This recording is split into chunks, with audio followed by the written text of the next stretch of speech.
Reflow soldering is the core process of SMT production, and the process is as follows. First, check the status of the PCB and components. Confirm that the solder paste is within its shelf life and complete the equipment parameter debugging. The solder paste is accurately printed onto the PCB pads through a screen printing machine, and after AOI inspection, the components are mounted in place using a surface mount machine, and the mounting accuracy is checked again.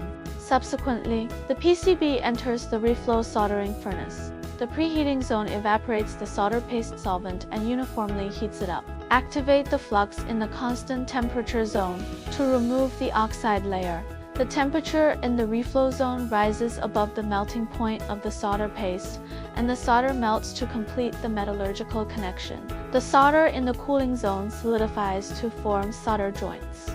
After welding, the quality and function of the solder joints are inspected by visual inspection, AOI, and power-on testing. Defective products are repaired, and residual solder on the surface of the PCB is cleaned if necessary, ultimately achieving a reliable connection between the components and the PCB.